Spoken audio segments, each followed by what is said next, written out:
When I first learned that I was pregnant with my daughter, I was really scared because not only the language, but it was a new country, new laws, new everything. So I didn't know where to start. I was really scared.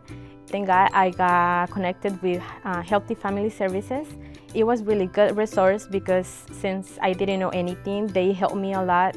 My home visitor helped me with all my daughter's needs as well as for me, because when we are moms, we need to cover ourselves. We need to be healthy for our kids too.